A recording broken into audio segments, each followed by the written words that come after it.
안녕하십니까. 글로벌 전문가로부터 듣는 JLK 뇌졸중 솔루션 활용법에 참가해 주신 여러 선생님들께 감사드립니다.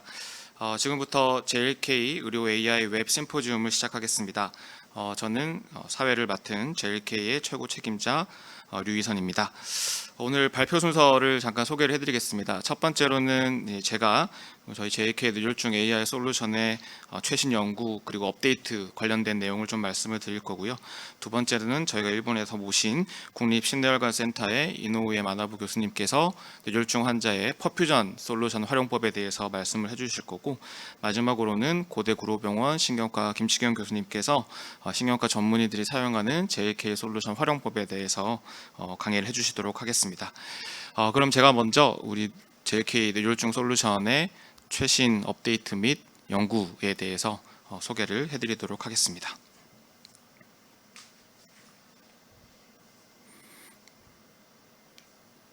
네, 저희 JK는 뇌졸중 환자의 모든 영상에 대한 인공지능 분석 결과를 제공하는 것을 1차 목표로 인공지능 솔루션들을 개발을 하고 있습니다. 비조형 CT부터 CT 혈관 영상, CT 관류 영상, 확산 강도 영상, 플레어 영상까지 이르기는 모든 영상에 대한 인공지능 분석 결과를 제시하는 것을 목표로 하고 있고, 최근에 많은 연구들을 통해서 저희 솔루션들에 대한 임상적인 근거들을 쌓아가고 있습니다. 최근에 나온 연구 몇 가지 소개를 해드리도록 하겠습니다. 먼저 이제 뇌출혈을 비조형 CT에서 탐지하는 JK ICHE의 최신 연구 결과입니다. 분당 서울대병원에서 1,400여 명의 뇌출혈 환자와 정상 환자를 대상으로 해서 저희 JK ICH 솔루션의 성능을 검증했던 연구가 되겠습니다. 뇌출혈의 유형과 무관하게 뇌내 출혈이나 뇌실내 출혈, 지주막하 출혈, 경막하 출혈 등에서 모두 다 일관된 성능을 확인을 했었고, 저희가 이번 연구에서는 뇌출혈 환자의 CT를 가장 먼저 만나게 되는 또 신경과 신경외과, 영상의학과 전공의들을 대상으로 해서 인공지능을 활용한 것과 활용하지 않은 것의 판독 정확도를 비교를 했을 때 인공지능을 활용한 판독 정확도가 더 향상된다라는 것을 입증한 바 있습니다. 두 번째로는 저희 CT 혈관 영상에서 큰 혈관이 막혀 있는 라지 베슬 오클루전을 탐지할 수 있는 JK LVO의 최근 변화와 연구 트렌드에 대해 설명을 드리겠습니다. 지난주에 저희가 이제 저희 솔루션 중엔 두 번째로 혁신의료기기 통합심사를 통과를 했습니다. 그래서 빠르면 6월부터 저희 JK LVO 솔루션도 비급여로 사용을 할 수 있게 됐기 때문에 저희 DWI 솔루션과 함께 앞으로 여러 선생님들께 많은 관심 부탁드리고 싶습니다. 지난달에 저희 JK LVO를 다기관에서 검증한 논문이 발표가 됐습니다. 그래서 삼성서울병원과 분당서울대병원, 그다음에 충북대학교병원, 대전을지병원, 전남대병원 등이 포함된 데이터 800명 정도의 데이터, 그 중에 한 24%가 대혈관 폐색이 있었습니다. 그래서 이 병원들의 데이터를 대상으로 해서 저희가 큰 혈관이 막혀 있는 것을 탐지하는 데 있어서 일관된 높은 성능을 확인한 바 있고, 특히 이제 전문가들에게도 진단 난이도가 높을 수 있는 MCA M2 조금 더 가느다란 혈관의 탐지에서도 역시 일관된 높은 성능을 확인한 바 있습니다. 저희가 이번 연구에서 추가로 확인한 것은 저희 JK LVO의 스코어, 즉 LVO의 확률 값이 높으면 높을수록 이후에 추적 관찰하는 DWI 영상에서의 뇌경색 부피가 더 커지고 점수가 높은 환자들의 예후가 좋지 않다라는 것을 확인을 해서 단순히 이제 LVO가 있냐 없냐를 구분하는데 활용하는 것뿐만 아니라 환자의 이제 뇌경색 크기나 예후 예측의 목적으로도 JK LVO를 활용할 수 있다라는 것을 저희가 최근에 입증을 한 바 있습니다. 솔루션의 업데이트로는 저희가 자동으로 지금 3D 렌더링 기능을 구현을 했습니다. 그래서 원래 이제 CT 혈관 영상을 찍은 다음에 3D로 렌더링 하기 위해서는 우리 방사선 기사들이 이 3차원으로 쌓은 영상에서 이 뼈를 좀 수작업으로 깎아내고 혈관을 정확하게 다시 재구성하고 하는 수작업들이 상당히 많이 들어가야 됩니다. 그래서 대략 한 10분에서 15분 정도의 시간이 걸리지만 저희는 자동으로 혈관을 재구성하고 그다음에 뼈를 이제 깎아낼 수 있는 알고리즘을 다 구현을 했기 때문에 7분에서 6분 이내에 자동으로 3D 렌더링 이미지를 구현할 수 있다라는 게 저희 장점이 되겠고요. 저희 경쟁사인 이제 래피드랑 비교를 해본다면 래피드는 특히 경동맥, 뼈에 둘러싸여 있는 경동맥에 대해서는 제대로 3D 렌더링이 되지 않지만 저희는 뼈를 깎아내는 인공지능 알고리즘을 구현을 했기 때문에 영상의 두께와 무관하게 경동맥 원위부까지 정확하게 혈관을 재구성할 수 있다라는 게 저희 알고리즘의 장점이다라고 말씀을 드릴 수 있겠습니다. 이거는 이제 기존에 이제 CT 혈관 영상을 찍으면 3차원으로 재구성된 이미지가 올라올 때까지 뭐 짧으면 15분, 길면 30분 이상 걸렸던 이런 상황에서 저희는 뭐 6분 이내에 자동으로 3차원으로 재구성된 혈관 영상들을 보여드릴 수 있기 때문에 이 환자를 빠르게 진단하는 데 더 도움이 되시지 않을까 생각을 하고 있습니다.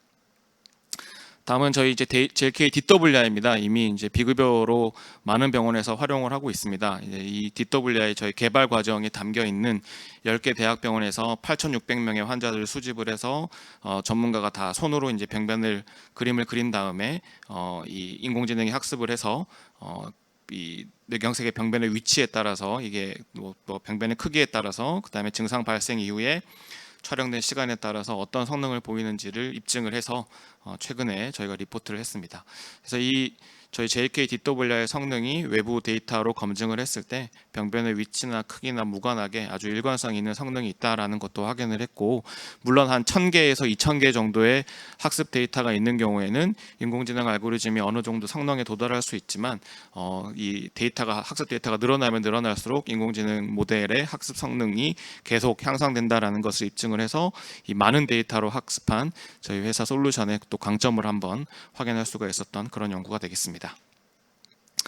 최근에 저희 JLK DWI 이 세그멘테이션 뷰의 업데이트를 좀 진행을 했습니다. 그래서 원래는 저희가 이제 세그멘테이션한 결과를 원본 영상과 같이 보여주거나 원본 영상과 따로 그냥 세그멘테이션 결과만 보여드렸었는데, 그렇게 보여드리는 게 실제 원본 영상의 병변과 비교하는데 좀 어려움이 있다라는 여러 이제 피드백을 받아서 저희가 원본 영상과 비천 영상을 기반으로 해서 인공지능이 탐지한 영상, 그 다음에 그 비천 영상 내에 ADC 값을 보여줄 수 있는 영상까지 같이 이제 3개를 페어드 이미지로 이용을 해서 한 번에 이 뇌경색의 중증도와 뇌경색의 범위까지 확인할 수 있게 세그멘테이션 뷰를 업데이트를 했습니다. 그 다음에 오른쪽 상단에 보시면 이 칼라바가 의미하는 바는 저희가 보통 이제 ADC 영상이 좀 까맣게 보이기 때문에 ADC가 얼마나 떨어져 있는지를 직관적으로 알 수가 없는데, 저희가 여기를 칼라를 입힘으로써 ADC 값이 얼마나 떨어져 있는지, 즉 티슈 레벨에서 뇌 손상이 얼만큼 심각하게 진행이 됐는지를 확인할 수 있는 그런 결과들을 제공을 하고 있고요. 그다음에 오른쪽에 이제 빨간색으로 마킹이 되어 있는 바는 한 20장, 30장 혹은 40장의 MRI 영상을 찍었을 때 병변이 있는 슬라이스가 어디에 있는지를 좀 직관적으로 보여드림으로써 병변의 크기가 굉장히 작은 경우에 병변을 빠르게 발견할 수 있는 그런 기능을 제공을 하고 있습니다. 저희 최근에 이제 JLK CTP도 업데이트를 좀 진행을 했습니다. 그래서 업데이트 진행 내용 중에 제일 핵심 내용은 저희 CTP가 이제 그 조직 내에 흘러다니는 혈류량을 보여주고 있는데, 그 조직 내에 흘러다니는 혈류량이 30% 이하로 떨어져 있는, 우리가 소위 이제 CTP에서 이스케믹 코어라고 부를 수 있는 영역 내에서 실제 이제 반대쪽 영역과 비교했을 때 하우스필드 유닛이 얼마나 떨어져 있는지에 대한 맵을 이제 표시를 하고 있습니다. 이 맵을 표시하는 이유는 이게 이제 만성 뇌경색에 있어서 이번 뇌경색과 무관하게 혈류가 떨어져 있어도 탐지가 되고, 또 이제 급성으로 혈류가 떨어져 있어도 탐지가 되기 때문에 이게 만성으로 발생한 건지 급성으로 발생한 건지를 CTP 영상만으로는 구분하기 이제 어려운 점이 있었습니다. 그래서 저희 하우스필드 유닛으로 양쪽을 비교를 해줄 수 있기 때문에 크로닉 인팍 경우에는 반대쪽에 비해서 하우스필드 유닛이 훨씬 많이 떨어져 있고, 어큐트 인팍의 경우에는 반대쪽에 비해서 하우스필드 유닛이 상대적으로 덜 떨어져 있기 때문에 이게 최근에 생긴 병변인지 좀 지나간 병변인지들을 구분할 수 있는 그런 기능들을 추가를 했습니다. 저희 JLK UIA MR 혈관 영상을 기반으로 해서 비파열 동맥류를 자동으로 탐지할 수 있는 솔루션에 대한 임상시험 결과가 최근에 또 월드 뉴로서저리에 출판이 됐습니다. 경북대학교 병원과 경북대학교 칠곡병원에서 수집된 600명 정도의 MR 안지오 혈관 영상을 기반으로 해서 저희 솔루션의 이제 성능을 검증을 했습니다. 검증을 했을 때 병변을 기준으로 환자 단위로 기준으로 했을 때 한 95%의 민감도를 확인할 수가 있었고, 이 95%의 민감도를 달성하기 위해서 환자 한 명당 위 양성이 대략 0.075 정도밖에 안 될 정도로 위 양성이 낮으면서도 민감도가 높다라는 것을 확인할 수 있었고요. 중간에 보여드리는 이제 대표 그림은 저희가 이제 분당 서울대병원에서 실제로 UIA를 적용을 했을 때 환자가 4개의 동맥류가 있었습니다. 그래서 양쪽 MCA에 3개가 있었고, 그다음에 ACA에도 동맥류가 하나가 있었는데 이 4개의 동맥류를 모두 다 놓치지 않고 잘 탐지를 했다라는 것을 확인할 수가 있었습니다. 그래서 이제 이 UIA는 우리가 이제 판독을 하실 때 아무래도 꼼꼼하게 MR 안지오 혈관 영상을 봐야 되는데, 그런 부분들을 빠르게 이제 스크리닝해서 비팔 동맥류를 놓치지 않고 찾을 수 있는데 좀 도움을 줄 수 있는 그런 솔루션이 되겠습니다. 최근에 저희가 이제 MR 혈관 영상을 기반으로 해서 비팔 동맥류뿐만 아니라 MR 혈관 영상에서 혈관이 좁아져 있거나 막혀 있는 것들을 자동으로 탐지할 수 있는 인공지능 알고리즘을 개발을 해서 프로토타입을 출시를 했습니다. 그래서 좌측에 보시면 이 MRA, 특히 TOF MRA 혈관 영상이 가지고 있는 큰 단점 중에 하나가 혈관이 이제 굴곡이 심하다거나 혈류가 흐려져 있는 경우에는 실제로 혈관이 좁아져 있지 않음에도 불구하고 혈관이 좁아져 있거나 혹은 혈관이 막혀져 있는 것처럼 보이는 그런 문제들이 있었습니다.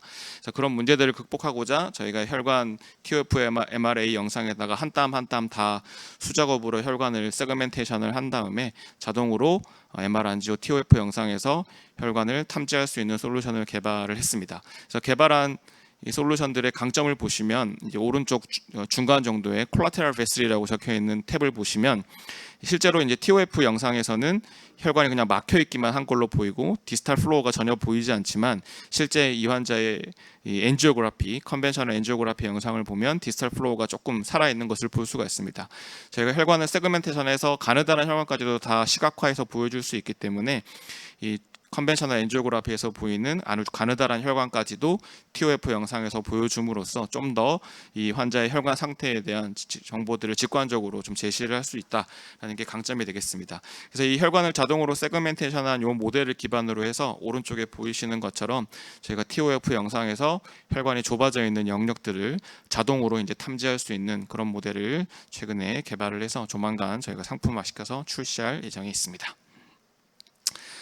저희 마지막으로 저희 CMB입니다. 이제 마이크로 블리드라고 해서 이제 스몰 브레스트 디지의 여러 가지 페노타입 중에 하나인데, 저희가 이전까지는 이제 CMB를 탐지하는 알고리즘이 이 그레디언트 에코 경사 강조 영상에서만 적용이 가능했었습니다. 그래서 최근에 서세터빌리티 웨이티드 이미지에서도 미세출혈을 탐지할 수 있는 모델을 새로 이제 학습을 시켜서 개발을 했고, 이 서세터빌리티 웨이티드 이미지에서도 민감도가 대략 90%, 그다음 특이도가 80% 정도에 이를 정도로 높은 성능을 저희가 최근에 확인한 바 있습니다.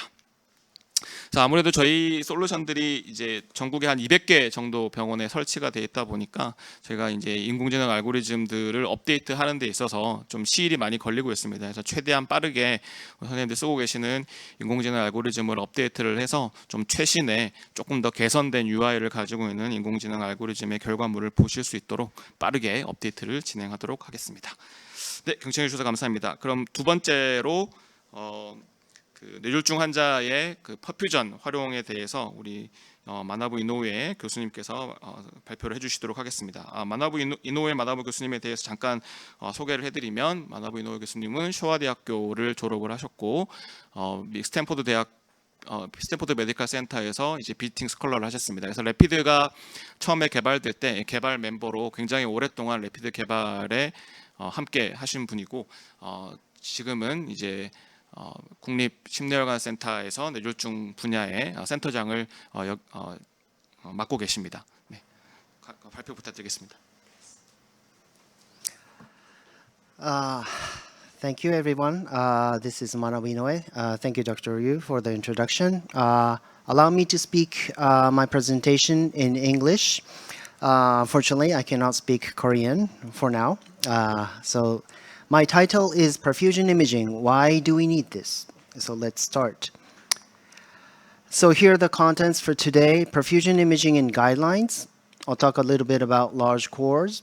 And at the end, I'll talk about, do we need perfusion imaging? So this is a famous AHA guideline in 2019, which was updated before the 2018 guidelines. And for the late window patients, I'm sure you're all treating with the CT perfusion or the MR perfusion, but these perfusion mismatch within ELVO needs a perfusion analysis imaging software. But let's go back in 2018 when these guidelines for the late window patients were first published in the AHA guidelines. In 2018, unfortunately, for the acute window patients, for the brain imaging, there was a line saying multimodal CT and MR, including perfusion imaging, should not delay administration of IV alteplase, and saying that not recommended if slowing down the reperfusion therapy. So they were saying it was a harm. So this was very shocking for us, and we were very upset about this. But after the 2019 came out, something has changed. And for the acute window patients, now it is recommended. These perfusion mismatch analysis are recommended for certain patients. So what is the certain patients? So this goes into details that in some cases, particularly when there is a substantial diagnostic uncertainty, advanced imaging may be beneficial. So this means that if it's a stroke mimic or a chameleon, perfusion cases are very, very useful. So again, back to the late window patients. For the perfusion mismatch within ELVO, onset to 6 to 16 hours, you must follow Dawn or Diffuse 3 criteria, and for onset to 24 hours, you must follow Dawn criteria. So in other words, perfusion analysis software are needed, and to follow this is a mismatch analysis concept. On the left, you see the core in pink. On the right, you see the perfusion deficit with a Tmax lesion larger than 6 seconds in green. And the Tmax 6 divided by core is 1.8, and this is called the target mismatch. And if you have a target mismatch more than 1.8, this means you have a very, very useful reperfusion therapy.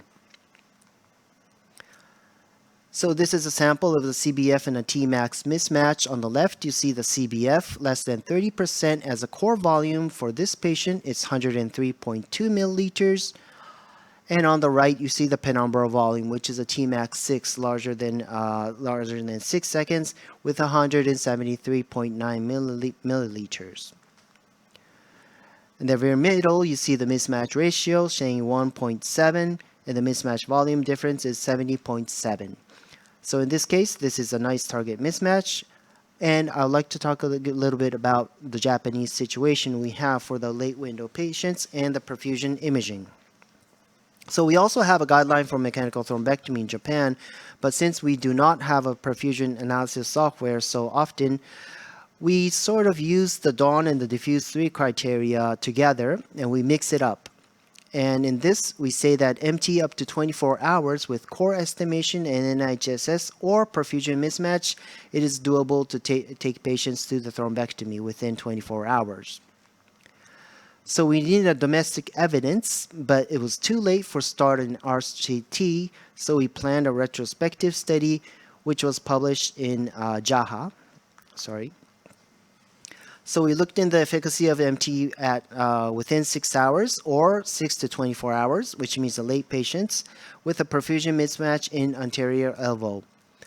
This was collected between 2017 to 2021. Outcome was modified Rankin Scale 0 to 2.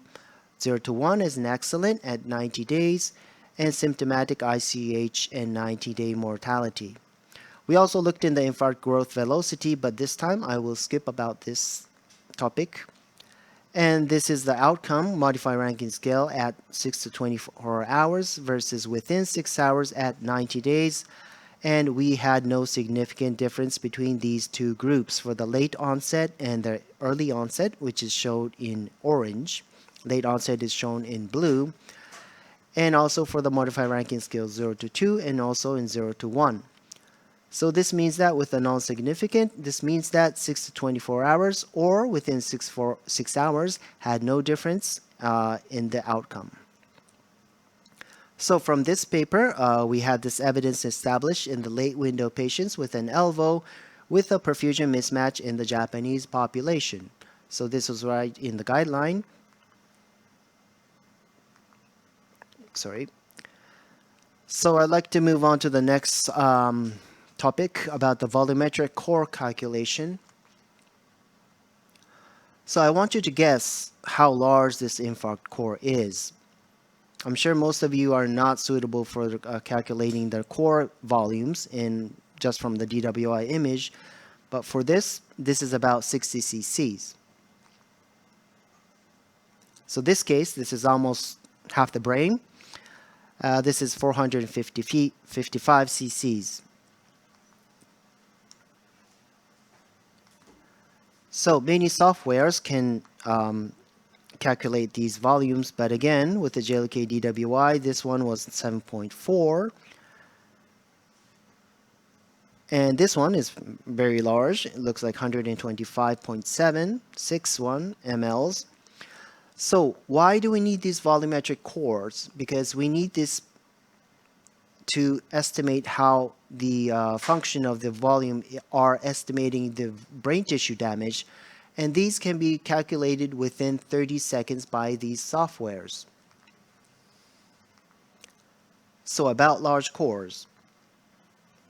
So how about large cores? What are the treatable limits? So again, in the 2019 AHA guideline, we still didn't have any evidence, so there are no evidence for the large core or any guideline treatments for the large core patients. But something is coming up.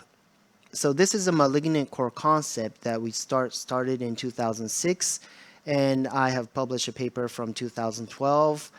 An ischemic core at onset with a 70 to 100 cc's, these patients end up in a malignant profile with a modified Rankin scale of 5 to 6 in any time window.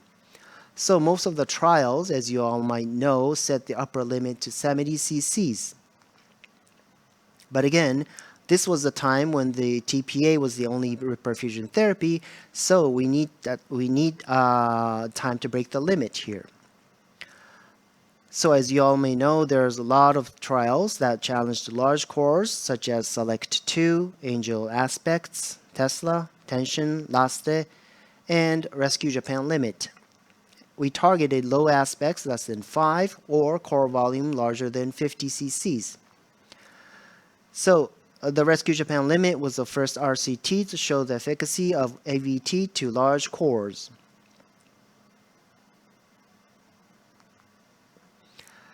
This was a paper published last year with a sub-analysis of the Rescue Japan Limit to look in the core limit of these all large core patients.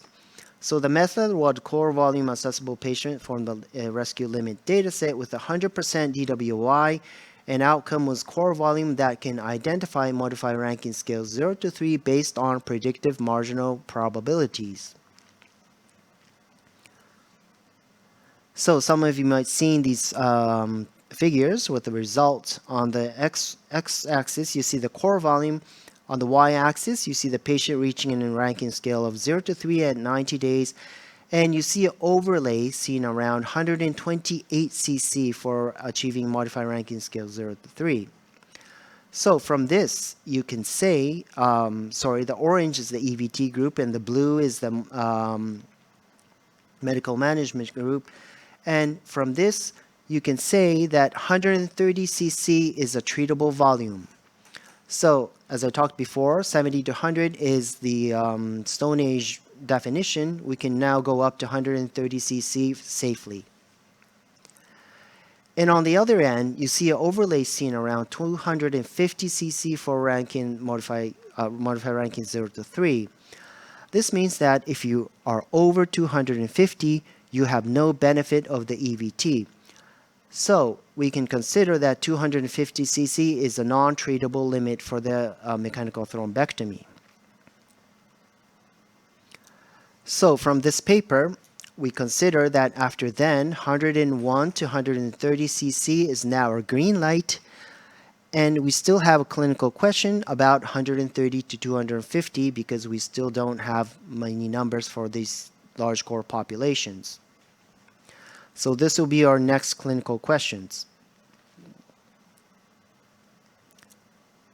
So the last content, do we need perfusion imaging? So I'd like to show a little bit about the imaging strategies for AIS in Japan. As you might know, MRI in the world, we are very high for the numbers, 57.4 for 1 million inhabitants. And many MRIs are running 24/7 in Japan. So facilities starting with the CT scan, they first take the non-con CT and look in the early ischemic change, exclude the hemorrhage and give TPA, and go to the MR and take the ischemic core lesion or the vessel occlusion and give a TPA, and then go to the mechanical thrombectomy. But now some facilities have a CT perfusion, which I just highlight in dark gray. But after that, after the non-con CT, you take a CTA and go to the mechanical thrombectomy. So on the left, you see the CT strategy. On the right, you see the MR strategy. But again, some hospital has MR perfusion. But again, for this, perfusion imaging is not so popular in Japan. And MR perfusion takes more time. CTA will be more faster. In acute case, including elbow, most of the facility use the CT and the CTA route to take the mechanical thrombectomy, and MR are taken for the low NIH cases for MR perfusion. So, no perfusion imaging are needed.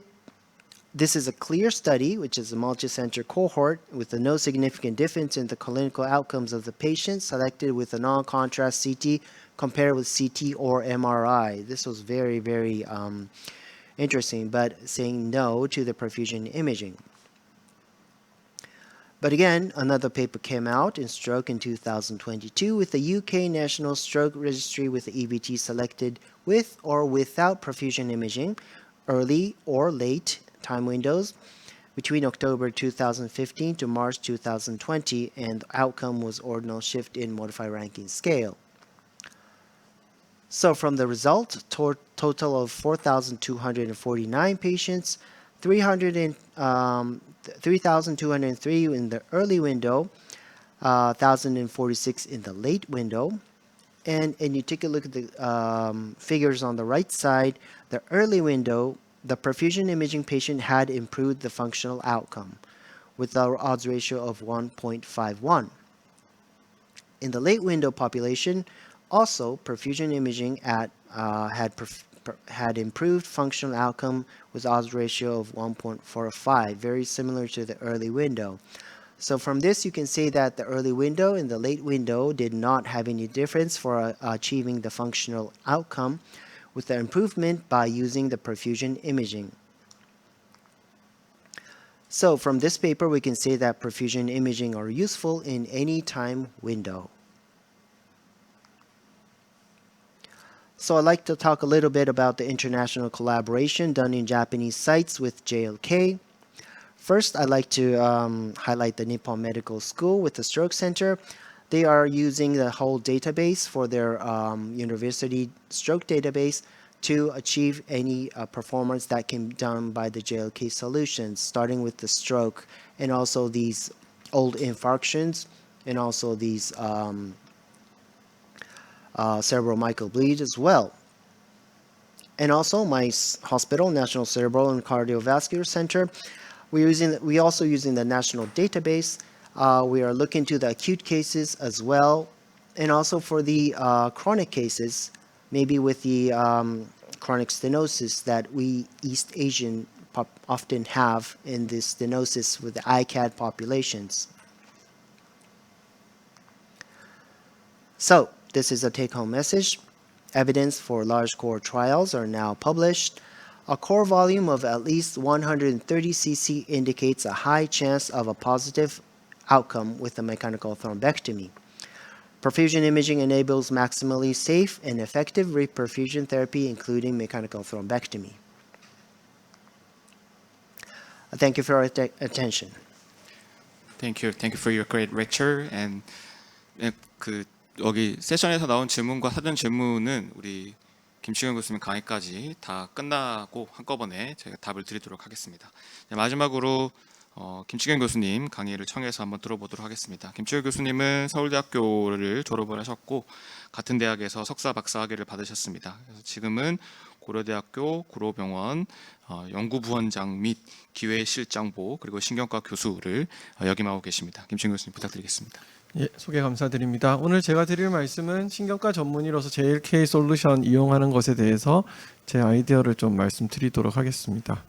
그래서 사실 오늘 앞에서도 이제 교수님께서 이제 좋은 말씀 해주셨고 저희가 환자 셀렉션을 가장 최상으로 해야 하고 이제 그런 경우에 이제 어큐트 케어를 어떻게 해야 되느냐 사실 이 부분이 엄청 중요하지만 제가 이제 JLK 솔루션을 좀 도입해서 실질적으로 하면서 이제 고민하고 있는 또 중요한 부분 중 하나가 실제로 환자를 얼마나 빨리 치료할 수 있는가.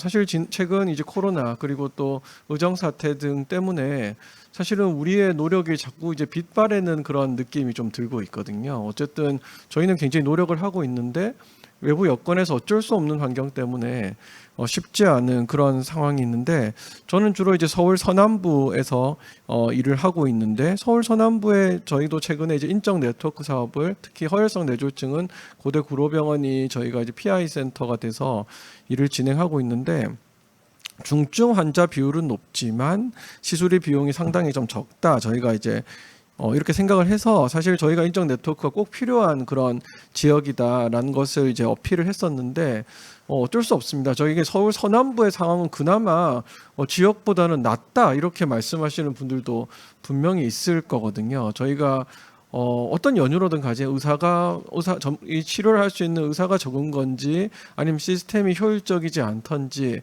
어떤 형태에 의해서라도 이런 치료 시스템이 조금 더 빨라져야 된다는 것에 대해서는 우리가 이제 잘 알고 있습니다. 이런 부분에서 JLK 솔루션이 할 수 있는 역할이 있지 않을까에 대해서 여전히 저도 지금 같이 고민을 하고 있고 실제 우리 솔루션이 들어온 거에서 이야기를 하고 있습니다. 당연히 저희가 시술을 다 하고 굉장히 빨리 하면 좋겠지만 그게 이제 그렇게 생각대로 잘 되지는 않다 보니까 아무래도 이제 이런 이제 지역 사회에서 의사 결정을 할 수 있는 그런 플랫폼 현재는 사실 저희가 인적 네트워크 사업을 카카오톡에 있는 그런 이제 단체 톡방 같은 것에서 서로 공유를 하고 있는데 당연히 영상 시스템이라든지 이런 것들이 공유가 되지 못하고 있습니다. 그러니까 환자의 상태가 영상 시스템에서 공유가 돼야 물론 말로만 해도 알아들을 수는 있겠죠. 대략 NIH 독 스케일이 몇 점이고 MCA 레프트 M1 오클루전 있다. 대충 들어도 알 수는 있겠지만 그래도 영상이 있으면 우리가 조금 더 환자를 전원받고 이송하거나 서로 빠른 치료를 결정할 때 좋을 텐데 아직까지 그 부분이 좀 부족한 거는 사실입니다. 그래서 저는 이제 좋은 기회로 이제 특히나 AI 바우처 사업이라는 이제 좋은 기회를 통해서 고대 구로병원의 이제 JLK 솔루션의 다양한 솔루션들을 어찌 보면 이제 올인원으로 그냥 같이 도입할 수 있는 그런 기회를 얻게 되었었고요. 그래서 그걸 왜 하느냐, 왜 그런 솔루션을 도입하느냐 이런 이제 궁금증들이 있으시겠지만 저의 목표는 그거였습니다. 치료 시간을 단축하겠다. 물론 굉장히 환자를 잘 선택하는 것도 중요합니다. 코어 타임 코어 볼륨 같은 것을 정확히 판단해서 우리가 좋은 결정을 하는 것도 물론 중요하지만 사실 저는 빠르게 치료하는 게 또 그만큼 중요하다라고 생각을 하고 있거든요. 실질적으로요. 저희가 결정을 하고 난 다음에 치료 시간이 오래 걸리면 사실 결정한 것부터 치료까지 이미 환자 상태가 많이 변해 있기 때문에 치료를 빨리 하는 게 이제 중요한데 사실 굉장히 어렵다는 것도 잘 알고 인원도 부족하고 실은 이제 이게 시스템이 그렇게 주변 병원들과 잘 연결이 유기적으로 구성되어 있지 않고 이런 부분들이 있기 때문에 여기서 분명히 인공지능의 역할이 있을 것이다 라는 부분들을 이제 고민을 계속 하고 있습니다. 그래서 사실은 저희가 이제 치료 방침을 결정할 때 JLK 솔루션을 쓰기도 하지만 사실은 응급의학과에서 이 JLK 솔루션이 들어오면서 조금 더 마음 편하게 저희랑 의사소통할 수 있는 그런 구조가 이제 생긴 건 사실입니다. 보시다시피 62세 여자분이 TIA로 왔을 때 실은 저희 전문가가 보면 이렇게 작은 크기의 뇌경색이 왼쪽에서 희끔하게 보이는 그런 것을 알 수는 있지만 사실은 이제 프론트 라인에서는 이제 응급의학과 에서 주로 이런 것들을 혹은 아니면 병원에 따라서는 일반이 혹은 병원에 따라서는 뭐 탁과에서 볼 수도 있는 그런 상황인데 저희는 또 병원 내에서 이런 일이 일어나는 것도 조사를 해봤는데 생각보다 많거든요. 근데 오른쪽에 보시다시피 이렇게 JLK 솔루션의 히트맵을 보면 저렇게 또 확연하게 이렇게 발견을 할 수 있었기 때문에 저희는 물론 이제 저희 병원 같이 이제 3차 뭐 상급 종합병원 같은 경우는 퍼퓨전 이미지를 찍기 때문에 오른쪽 밑에 보면 이제 퍼퓨전 이미지를 보고 아 저쪽에 떨어져 있구나.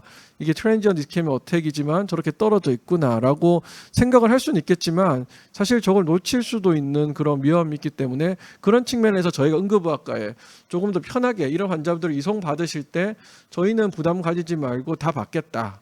이런 이제 이야기를 분명히 AI 솔루션의 도움을 받을 수가 있고요. 뭐 또 한 가지의 이야기는 이제 뭐 이렇게 굉장히 작은 크기 점처럼 찍혀 있는 이런 크기의 뇌졸중 솔루션도 이렇게 보시면 JLK에서 이건 히트맵은 아닌데 옆에 오른쪽에 점이 보이시는지는 잘 모르겠지만 굉장히 작은 크기도 이렇게 이제 찾아줄 수가 있고요. 이제 또 한 가지는 이렇게 보시면 아시겠지만 저희가 이제 아형 분석을 하는 게 또 중요한 그런 JLK 솔루션의 특성이기 때문에 물론 뇌졸중 전문가 입장에서는 이 아형 분석하는 기계만 가지고 우리가 평가를 하는 건 아니지만 이와 같이 특히 미들 세레브럴 아터리의 인페리어 디비전 쪽 인팍션이고 리스크 팩터가 별로 없는 63세 남자분이다. 이러면 이게 좀 뭔가 카디오 엠볼링 임팍일 가능성이 좀 커 보인다. 이렇게 생각을 할 수 있는데 JLK 솔루션도 뭐 LAA와 C의 가능성에 대해서 다 퍼센티지로 주긴 했지만 어쨌든 C 가능성이 좀 더 높다. 이런 이제 서제스천을 저희한테 줬었고 응급실에서는 노말 사이너스 리듬이긴 했지만 역시 보시면 좌심방이 이렇게 48mm로 크다는 걸 보면 이게 좀 나이가 아주 많지는 않지만 APB 있을 수 있겠다. 이런 부분들을 이제 생각할 수 있어서 빠르게 홀터를 하고 심방세동이 발견되었던 환자입니다. 근데 사실은 앞으로는 JLK가 얘기해주면 바로 저는 약을 써보고 싶다는 생각은 하고 있어요. 물론 이제 이견이 좀 있습니다. 이제 이런 노악을 얼마나 빨리 써야 되느냐 이런 이제 이견도 있기는 한데 저는 조금 이제 뭐 저희 연구 같이 이렇게 좀 임팍 볼륨이 크면 사실은 좀 기다렸다 써야 돼. 어차피 기다렸다 쓰는데 API를 빨리 발견하는 게 의미가 있느냐 이런 이제 생각도 있지만 저는 생각이 조금 다른 편이라서. 헤모레이지에 대한 리스크만 우리가 좀 이밸류에이션이 잘 된다면 조금 빠른 속도로도 이렇게 쓸 수 있다라고 생각해서 JLK 이제 아형 분석을 생각하고 있고 그래서 이렇게 이제 다양한 것들에 대해서 팩스 연동을 완비를 해서 하고 있기 때문에 사실 저희가 도움받는 부분도 있지만 실제로 탁과 의사들이랑 의사소통을 할 때 굉장히 유용하다 이런 부분도 일단 JLK 솔루션에서 한번 보시고 저희와 같이 의사소통을 하시면 사실 뭐 새벽 이럴 때 저희한테 계속 연락하고 지금 전공의도 없고 이런 상태에서 하시기가 쉽지는 않기 때문에 그런 부분을 하다 보니 이게 어떻게 제가 인적 네트워크 사업의 PI 센터기도 하고 뭐 이런 인공지능 솔루션을 열심히 도입해서 탁과의 이런 어려운 환경에서도 탁과의 협력을 잘 해서인지 아니면 어때서인지 사실 저희도 좀 원인 분석을 하고는 있는데 작년에 저희가 1년 동안 스롬벡터미를 110개를 시행을 했습니다. 근데 좀 뭐 이게 아주 확실한 통계는 아니지만 대략적으로 서울 기준으로는 한 2위, 전국 기준으로는 대략 한 5위 정도 될 정도로 스롬벡토미의 숫자가 굉장히 늘어났습니다. 물론 이제 어려운 환경에서 저희는 해보겠다. 그래서 이제 인적 네트워크 사업에서 PI 센터를 하고 했지만 저는 인공지능 솔루션이 들어와서 저희 응급의학과라든지 특히 원내, 인하스피탈 스트로크 등에 대해서도 탁과랑 의사소통 구조가 훨씬 편하게 이제 된 것도 이렇게 1년에 스롬벡토미 숫자가 급격하게 늘어난 것에 중요한 원인이 될 거라 생각하고 있습니다. 물론 잘 고르고 굉장히 잘 될 환자를 선별하는 것도 중요하지만 사실 저희가 생각했을 때는 앞으로는 저는 그렇게 생각하고 있거든요. 앞으로는 환자가 오면 그냥 엔지오 스위스로 바로 넣어서 엔지오 스위스 CT 찍히거든요. 엔지오 스위스에서 그냥 CT 찍히고 인공지능 솔루션하고 같이 묶어서 판단하고 필요하면 인터벤션하고 아니면 뺄 수도 있는 그럴 정도의 생각까지 하고 있는데 그렇게 되려면 사실은 스롬벡토미의 볼륨이 일정 수준 이상 늘어나야 이게 우리가 준비를 또 시킬 수가 있는 것도 사실이거든요. 인원도 그렇고요. 그래서 사실은 이게 어쩔 수 없이 좀 중앙 직권적인 그런 형태로 가는 부분이 있을 것 같아서 그럴수록 주변 병원들과 이송 체계도 사실은 굉장히 중요할 거다 이렇게 생각해서 JLK 솔루션 중에서도 라지 베슬 오클루전에 대해서 이렇게 디텍션 해주는 AI 프로그램을 같이 개발해 본 경험이 있고 제가 논문도 실었지만 특히 미국 북미 영상의학 가장 큰 학회에서 저희가 발표를 했는데 사실 이게 우리가 보려고 한다기보다는 이런 식으로 환자가 이송하고 왔다 갔다 하는 과정들이 빠르게 이루어져야 실제 도착한 이후에 치료도 빠르게 이루어질 거다 생각돼서 아직까지는 저희가 이제 클라우드에 이런 걸 올리고 하는 거에 대한 지금 어찌 보면 좀 레귤레이션 때문에 좀 고민은 있지만 일단 우선 원내에 있는 데이터를 이용해서 한번 이렇게 시뮬레이션을 해봤었고요. 보시다시피 전용 앱이 있기 때문에 굉장히 편합니다. 저희가 뭐 카카오톡이라든지 이런 것들은 이런 우리의 전원이나 이런 거에 대해 전용 앱이 아니기 때문에 사실 사용할 때 굉장히 불편감이 있는데 당직을 하고 있느냐 뭐 이런 부분들 퇴근했느냐 이런 액티베이터 이런 부분들에 대해 근무 상태도 확인할 수 있고 제일 좋은 건 심지어 인공지능이 탑재가 되어 있는 그런 영상을 모바일에서 사실 저희 모바일 팩스 좀 잘못된 것들 보면 이거 잘못된 표현이 좀 그렇지만 불편한 것들 보면 이거 보기도 어렵고 이게 도대체 어떻게 된 거야 이럴 수도 있는데 저희가 기본적으로 확인할 수 있고 사실 모든 환자가 3D 리컨스트럭션 돼서 CT 엔지오나 뭐 MR 엔지오 같은 걸 보여주는 것도 아니고 실제로 이런 모바일 환경에서는 그런 3D 영상들이 좀 잘 구동이 안 되는 경우도 있거든요. 그래서 당연히 이런 임팩션이 있는 부분들을 디텍션 하는 거는 원래 이제 잘 하는 거니까 잘 하지만 이제 보시면 이제 라지 베슬 오클루전이 있는 경우 특히나 이 케이스 같은 경우는 라지 베슬보다 디지털 베슬 오클루전 제가 M2 베슬 오클루전이 있는 경우도 이런 인공지능 솔루션에서 바로 알 수 있는 이거 환자 같은 경우는 이제 M2 오클루전이었는데 이런 케이스들도 저희가 이렇게 이제 M2 오클루전에 대해서 스냅피에서 했던 것들을 저희 원내 시뮬레이션이긴 했지만 그렇게 이용을 해서 스롬벡토미도 정확히 잘 됐던 부분이 있습니다. 그래서 팩스 대비 팩스를 사실 계속 우리가 퍼센트 접속하거나 물론 이제 저희가 모바일 팩스가 있는 병원도 많이 있지만 모바일 팩스에 저희가 뭐 인공지능 솔루션이 바로 도입되거나 특히 이렇게 전원 가고 왔다 갔다 했을 때 이런 식의 솔루션들 도입이 안 되기 때문에 저희가 이제 그런 부분들을 시뮬레이션 했었고 또 대혈관뿐만 아니라 중혈관 폐색에 대해서 정확도가 대혈관만큼은 못하지만 그래도 쓸만한 우리가 충분히 쓸만한 그런 수준의 중혈관 폐색을 이제 할 수 있는 그런 것들이 있습니다. 정리를 하자면 급성뇌졸중 치료 저는 정확히 굉장히 좋은 치료하는 거에도 당연히 오늘 이노ue 교수님 말씀하신 대로 필요하지만 저희가 빠르고 시스테마틱하게 치료하는데도 인공지능이 필요하다.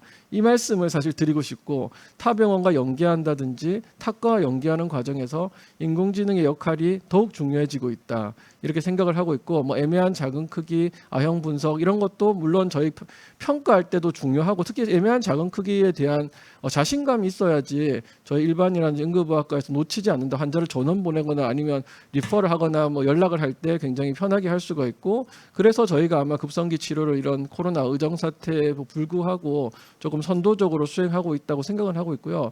앞으로는 어쨌든 이런 영상 데이터들이 좀 클라우드 시스템에 올라가서 저희가 이제 아까 보셨던 그런 모바일 시스템이나 인공지능 솔루션을 실제 임상 현장에서 조금 더 자유롭게 그리고 여러 병원과 연계해서 쓸 수 있는 방안이 나오기를 기대하고 있습니다. 이상입니다. 네, 좋은 강의 해주신 김시균 교수님께 다시 한번 감사드립니다. 플로우에서 이제 질문이 몇 가지가 올라왔습니다. 이 질문들 중에 우리 이노ue 마나부 교수님께 주신 질문들부터 먼저 답을 드리도록 하겠습니다. 첫 번째 질문은 이제 레피드 AI 저희 이제 가장 유명한 글로벌 뇌졸중 인공지능 회사인데요. 레피드와 비교했을 때 JK 솔루션의 강점은 무엇이라고 생각합니까? 라는 질문을 주셨습니다. Okay. What I think is that Rapid AI is quite focused on the CT perfusion softwares, and they focus on the Western countries and do not really have MR solutions. They also have a MR perfusion software, but again, compared to the JLK solutions, as I just talked in the presentation, MR solutions are very, very widely used in the JLK platforms. So I think the Rapid AI versus JLK, comparing these two modalities, CT perfusion or MR, I think JLK has more benefit for the MR using countries. 네, 감사합니다. 두 번째 질문은 이제 그냥 인공지능의 도움 없이 진단을 했을 때와 비교했을 때 우리 JLK AI의 인공지능 솔루션의 도움을 받았을 때 가장 큰 차이점, 장점이 무엇인지에 대해서 질문을 주셨습니다. So, if you use the AI solutions, I think there are large benefits for the physician as well, such as enhance making the decisions. They support your image reading by using these JLK AI solutions. Like, for instance, you wake up 2 a.m. in the morning, and then the patient comes in with an aspect score of 5 or maybe 7. It's very difficult for you to diagnose this with just these blurry eyes. So maybe these AI solutions will support your decision and make it very faster. So there are many positive ways to use these JLK AI solutions to support your image reading, even all day long. 네, 감사합니다. 다음 질문으로는 아마 일본도 한국과 상황이 크게 다르지 않은 것 같습니다. 이제 일본도 지역에 있는 병원이나 중소규모의 병원들은 이제 인력 부족 문제를 똑같이 겪고 있다고 알려져 있는데요. 이런 이제 지역 간의 격차 해결을 위해서 JK AI 솔루션이 도움이 될 수 있는지에 대한 질문을 주셨습니다. So I think it's very good for training and also for these education for the doctors who are not very used to stroke by having these JLK AI solutions. And also these central imaging hubs could be working for these imaging, stroke imaging as well. And I was thinking about the telemedicine integration that Dr. Chan just mentioned. And also, I was always thinking of having a one-stroke physician in the field, having the specialist working 24/7. But for instance, having a JLK AI solution to,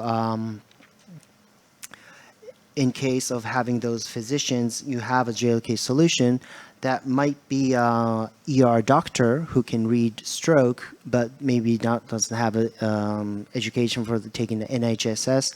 He cannot maybe distinguish the stroke chameleon or stroke mimics. And by using these JLK AI solutions, he will definitely have a diagnosis for stroke that will really help him have an IBT or the transfer for the mechanical thrombectomy to a suitable hospitals. 네, 감사합니다. 마지막 질문으로는 내부에서 질문을 주신 것 같은데 JLK 솔루션이 일본에서 경쟁력이 있을지에 대한 질문을 주셨습니다. Yes, so I just talked in my talk is that Japan has many MRIs, and unfortunately we are not very used to CT perfusion. So in this way, JLKI Solutions has many MR platforms which will really help the Japanese stroke population to distinguish many patterns of the strokes and other function as well. So I think the JLKI solution is a very good match to the Japanese stroke decision platforms currently. 감사합니다. 다음 질문은 질문의 내용에 따라서 저랑 우리 김치현 교수님이 나눠서 말씀을 드리도록 하겠습니다. 첫 번째 질문은 현재 이제 의료 인공지능에서 한국의 기술 수준은 어떤가요? 라는 질문을 주셨습니다. 그래서 한국의 기술 수준에 대해서 잠깐 제가 말씀을 드리자면 사실은 이제 인공지능의 기술이라는 게 어떻게 보면 학습을 시킬 수 있는 구조들은 이미 다 공개가 돼 있는 경우가 많습니다. 이제 어떻게 학습을 시킬 거냐는 공개가 돼 있고 오히려 이제 어떤 데이터를 가지고 어떻게 학습을 시키고 학습되어서 나온 결과물을 임상 현장에서 이제 어떻게 활용을 하는지 이런 부분들에 아무래도 이제 이런 부분들을 어떻게 입증하느냐가 이제 기술 수준의 현격한 차이를 이제 가져오는 것으로 생각을 하고 있습니다. 그래서 그런 관점에서 보자면 이제 우리나라의 저희 회사뿐만 아니라 놀리시나 뷰너 같은 회사들이 좀 독보적인 데이터셋과 독보적인 임상 근거들을 가지고 있기 때문에 다른 그 어떤 나라에 비해서 우리나라의 전반적인 의료 인공지능의 기술 수준은 높지 않나라고 생각을 하고 있습니다. 그 현재는 주로 이제 그 방사선 영상에 대한 어떤 판독들 혹은 영상에 대한 해석들을 위주로 해서 인공지능 솔루션이 개발이 되고 있지만 저희를 포함한 여러 회사들이 인공지능을 이용한 영상의 분석을 뛰어넘어서 이 분석된 결과를 기반으로 해서 우리 라지 랭귀지 모델이라든지 이런 것들을 붙여서 임상 현장에서 치료에 대한 가이드라인이라든지 방향을 제시해 줄 수 있는 그런 방향으로 앞으로 더 나가지 않을까라고 생각을 하고 있습니다. 그래서 뭐 저희 회사뿐만 아니라 이 영상의학과나 아니면 응급의학과 선생님들이나 아니면 정형외과 등에도 우리 이 인공지능을 개발하고 있는 아주 많은 회사들이 있습니다. 그래서 그런 회사들에 앞으로도 계속 관심을 가져주시면 좋을 것 같습니다. 두 번째 질문은 그 응급 상황에서 이제 퍼퓨전 판독의 정확도라고 질문을 주셨는데요. 아무래도 이제 우리 뇌졸중 환자의 급성기 뇌졸중 환자의 퍼퓨전 영상을 이 치료 결정에 있어서 얼만큼 믿고 활용할 수 있냐, 뭐 이런 취지의 질문으로 이제 이해를 했습니다. 그래서 이 질문에 대해서는 저희 김신경 교수님께서 답을 주시면 좋을 것 같습니다. 예, 이제 퍼퓨전 판독이라는 거가 이제 여러 측면이 있는 것 같습니다. 뭐 단순히 퍼퓨전이 떨어져 있느냐, 뭐 이런 부분들에 대해서는 사실 눈으로 봤을 때도 퍼퓨전이 떨어져 있는 것을 아는 게 그렇게 어렵지는 않거든요. 퍼퓨전 이미지. 근데 이제 우리가 퍼퓨전 이미지를 해석할 때 이게 이제 조직이 어느 정도 상해 있느냐 예측을 한다는 거 굉장히 어려운 일입니다. 이 지금 퍼퓨전 이미지가 떨어져 있는 것이 지금 막힌 거냐, 옛날에 막힌 거냐, 혹은 지금 죽고 있는 과정이냐, 뭐 이런 것들에 대해서 판단이 상당히 어려운데 이것은 사실 굉장히 전문가의 영역에서도 사실 쉽지 않은 부분이 있거든요. 그래서 이런 부분들을 이제 AI가 얼마나 전문가를 미믹해 줄 것인가, 이게 이제 앞으로의 저는 이제 과제라고 생각이 됩니다. 사실은 저희가 어떤 치료 방침을 결정할 때 숫자만 가지고 결정하지는 않거든요. 다 여러 의사들이 모여서 한 두세 명 의사들이 서로 영상학과 시술하시는 분, 저처럼 이제 프론트라인 환자를 보는 사람, 이런 한 두 명 혹은 세 명, 응급학과 의사 뭐 한 두세 명 정도의 의사들이 여러 바이탈의 여러 가지를 생각해서 우리가 치료 방침을 결정하는데, 그런 경우에 AI가 하나의 축이 될 수 있느냐, 저는 이게 굉장히 중요한 결과물이라고 생각합니다. AI가 결정권을 가지지는 못하겠지만 우리가 컨설테이션을 하듯이 AI 입장에서는 이 정도 볼륨에 이 정도 퍼퓨전이 떨어져 있고 퍼퓨전 맵에 어떤 부분이 떨어져 있으면 이 부분은 치료 방침 결정에 좀 주의를 해야 된다, 이런 부분들을 제시해 줄 수 있는 것이 저는 길게 남았다 생각하지 않거든요. 곧 나올 거라 생각하는데, 그거를 이제 우리 임상 의사들이 어느 정도 같이 억셉트를 하고 같이 갈 거냐, 이런 부분들에 대해서 생각하고, 판독의 정확도는 굉장히 높다고 생각하고 있습니다. 근데 예측력은 아직 임상 의사들이 너무 높은 수준을 바라고 있어서 그런 건지 예측력은 아직 조금 미진하긴 한데, 우리가 같이 상의할 수 있는 정도의 예측력이 곧 나오지 않을까 생각해 보고 있습니다. 네, 다음은 이제 두 가지 질문을 함께 엮어서 제가 답을 드리도록 하겠습니다. 이제 개원의 선생님들이 어떤 영향을 받을 수 있느냐, 또 개원의 선생님들이 진료실에서 도움이 될 수 있는 것이 있을까, 뭐 이런 질문들을 주셨습니다. 저희 회사의 이제 인공지능이 현재는 아까 말씀드린 대로 주로는 이제 영상을 분석을 해서 그 분석 결과를 제공하고 있기 때문에 CT나 MRI를 병원에 갖추고 있지 않은 우리 개원의 선생님들의 경우에는 당장에 저게 어디다 쓰일 수 있을까라는 생각을 하실 수는 있을 것 같습니다. 첫 번째는 지금 당장 적용 가능한 것은 저희가 클라우드로도 인공지능 분석 서비스를 제공을 하고 있기 때문에 환자가 외부에서 촬영해서 가지고 온 영상들을 CD로 받으신 다음에 그 영상들을 업로드하시면 인공지능 분석 결과를 저희가 데모로 형태로 이제 널리 이제 활용을 할 수 있다라는 게 첫 번째 더 말씀을 드리고 싶고요. 두 번째는 이제 방금 우리 김시현 교수님도 언급을 좀 해주셨지만 저희가 다음 스텝으로 생각을 하고 있는 것들은 인공지능으로 분석한 결과들을 기반으로 해서 라지 랭귀지 모델을 이용을 해서 그 환자가 앞으로 해야 될 치료라든지 혹은 장기적으로 위험 인자에 대한 관리는 어떻게 해야 되는지 이런 것들에 대한 이제 가이드라인을 만들어 줄 수 있는 모델들이 곧 시장에서 활용이 가능할 것으로 생각을 하고 있습니다. 그래서 아무래도 이제 개원의 선생님들은 이제 대학에 계시는 우리 또 교수님들에 비해서는 훨씬 더 광범위한 환자들에 대한 진료를 담당을 하셔야 되는 측면이 있기 때문에 각각의 환자들의 어떤 개별적인 특성이라든지 질환의 어떤 특성에 따라서 어떤 치료가 가장 베스트인지 어떤 약물이 가장 베스트인지를 결정하는 데 있어서 상대적으로 좀 더 많은 어려움이 있으실 거라고 생각을 하고 있습니다. 그런 어려운 상황들을 아무래도 이 라지 랭귀지 모델을 적용한 인공지능이 좀 더 쉽게 빠르게 결정할 수 있고 또 빠르게 정보에 접근할 수 있는 형태로 도움을 드릴 수 있지 않을까라고 생각을 하고 있습니다. 다음은 질문은 7번째 질문인데요. 이제 아마 UIA와 관련되어 있는 질문인 것 같습니다. 그래서 캐버런스 세거먼트에서는 루미널 이레귤러리티가 심해서 동맥류랑 동맥류가 아닌 게 구분이 어려울 것 같은데 효과적으로 감별해 줄 수 있는지라는 질문을 주셨습니다.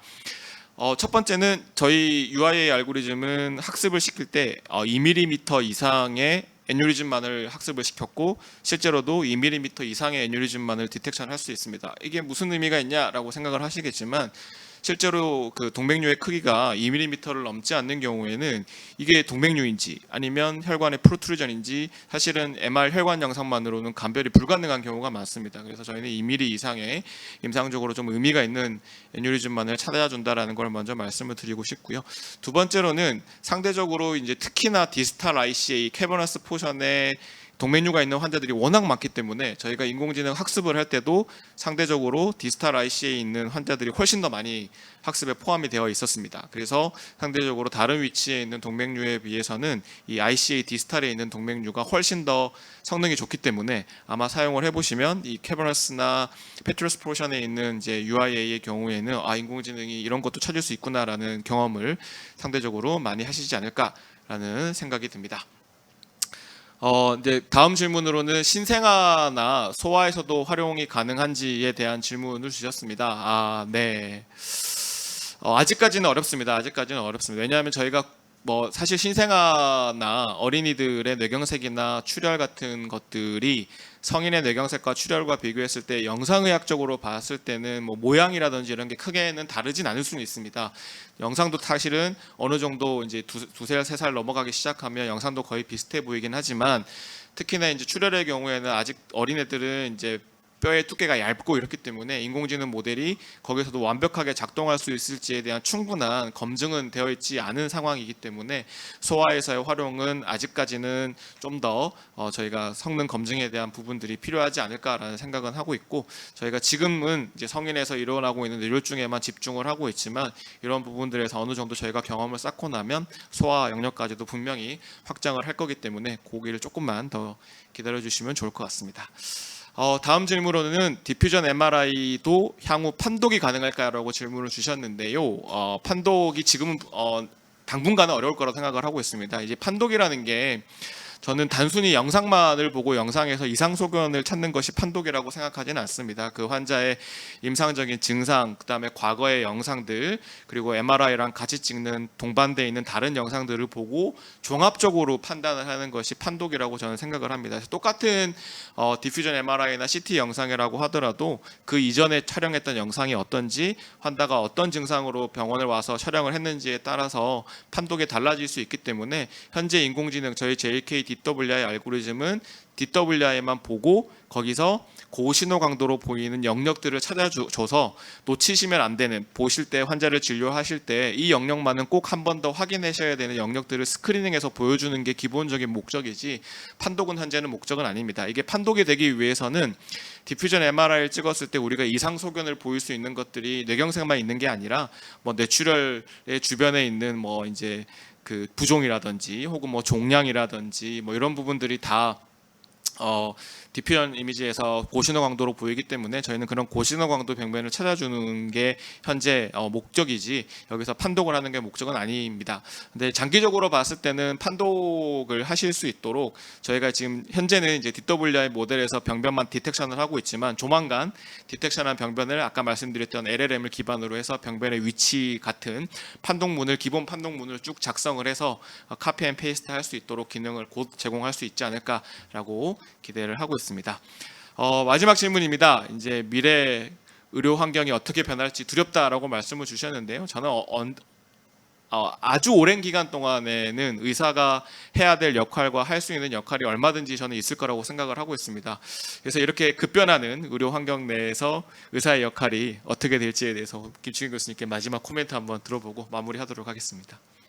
예, 글쎄요, 두려운다고 느끼기도 저도 사실 때로는 두렵다고 느끼기도 합니다. 두렵기도 하고 또 기대도 되고 사실은 무슨 일이 일어날지 의선 박사님께서는 조금 사실 오히려 이 필드에서 굉장히 앞서가는 연구를 하시다 보니까 오히려 조금 이렇게 또 천천히 올 수도 있다라고 말씀하시는데 저는 또 반대로 또 이 필드에서 이제 임상이로 있다 보니까 생각보다는 되게 빨리 올 수도 있겠다라는 생각을 하는데 우리가 어쨌든 환자의 생명을 다루는 질병이고 굉장히 큰 결정을 저는 사실 어떤 어큐트 케어만큼이나 실은 환자들에 대한 프라이머리 프리벤션, 고지혈증이라든지 고혈압 약물 결정하는 것도 사실 굉장히 아트라고 생각을 하거든요. 왜냐하면 그게 저희가 어찌 정도는 예측을 하시고 환자의 위험도 같은 거 예측을 하고 결정을 하시기 때문에 이미 우리는 모든 걸 다 에비던스 베이스드 메디신을 할 수는 없기 때문에 전문가 많은 환자를 보신 분들이 본인께서 축적하신 데이터를 어느 정도 이용을 하고 있습니다. 근데 때로는 뭔가 조금 더 도움을 받고 싶다, 뭔가 조금 더 좋은 조언을 듣고 싶다라는 생각을 분명히 가져서 아마 강의도 들으시고 여러 가지 업데이트, 저도 그렇지만 업데이트를 하게 되는데, 이제는 이런 업데이트의 주체가 논문이나 엑스퍼트가 아니라 업데이트의 주체가 AI가 될 가능성이 굉장히 많고, 그런 업데이트의 주체가 굉장히 빠르게 저희가 액세스할 수 있을 가능성이 어찌 보면 굉장히 기대가 되기도 합니다. 왜냐하면 저희가 그런 업데이트를 한번 받으려면 뭐 강의를 신청을 하고 기다리고, 아니 외국까지 가서도 듣기도 하고 막 이랬는데, 어찌 보면 그런 액세스를 굉장히 빠르게 받을 수 있는 시대가 오기 때문에 정보에 대한 활용, 그리고 이런 것들에 대해서 능력이 있으시면 오히려 더 재밌는 그런 시대도 열릴 거라고 생각을 하고 있어서, 인공지능 시대 분명히 오는 거기 때문에 그 시대에 우리가 어떻게 더 좋은, 결국 결정은 우리가 하고 치료는 우리가 하는 거기 때문에 얼마나 더 좋은 결정과 치료를 할 수 있는지는 우리에게 달려 있지 않나라고 생각하고 있습니다. 아유, 네. 현자 같은 답변 감사합니다. 네, 김치훈 교수님이 이렇게 답변을 하시는 동안 마지막 질문이 하나 올라왔는데 제가 그냥 넘어갈까 하다가 요거는 꼭 답을 드리고 싶어서, 신경과 이외에 타과에서도 도움이 될까요? 라고 질문 주셨는데, 타과가 더 도움이 더 많이 됩니다. 오히려 이제 아까 말씀드린 대로 저희가 스크리닝의 성격이 굉장히 강하기 때문에, 특히나 이제 뭐 응급실을 현재 우리 여러 이제 열악한 상황들 때문에 응급의학과 선생님들뿐만 아니라 다른 과 선생님들께서 응급실에서 직접 환자를 보는 경우가 제가 많은 걸로 알고 있습니다. 이제 그런 경우에 뭐 CT에서 뇌출혈을 스크리닝 해준다거나, CT에서 뇌경색을 스크리닝 해준다거나, MRI에서 뇌경색을 스크리닝 해주는 여러 가지의 기능들을 갖추고 있기 때문에, 오히려 이제 그런 다른 영역에 좀 전문 영역이 아닌 선생님들께서 스크리닝 목적으로 인공지능을 활용하시면 더 큰 도움이 되지 않을까라고 생각이 들고요. 마지막으로 이제 조금 전에 이제 김철규 교수님이 스냅이라고 해서 저희가 병원 간의 영상을 공유할 수 있는 플랫폼에 대해서 잠깐 소개를 해드렸는데요. 저 플랫폼도 조만간 조금 더 저희 UI나 UX를 개선을 해서 이 전국적인 의료 환경에 적용을 하려고 준비를 하고 있습니다. 그래서 이 우리가 응급실이나 뭐 외래 현장이나 입원 환자들 볼 때 항상 혼자서 의사결정을 하고 외롭지 않습니까? 그런 외로운 환경에서 좀 전문가의 집단지성을 활용을 해서 환자에게 더 적합한 치료 방침을 결정을 할 수 있는 그런 플랫폼도 곧 소개를 할 예정이기 때문에 많은 관심과 기대 부탁드리겠습니다. 네, 다시 한번 또 귀한 자리 허락해 주신 우리 만화부 교수님과 김치경 교수님께 다시 한번 감사 말씀드리고, 또 바쁜 시간 중에 시간을 내서 참석해 주신 여러 전국에 계신 선생님들께 다시 한번 감사 말씀드리겠습니다. 경청해 주셔서 감사합니다.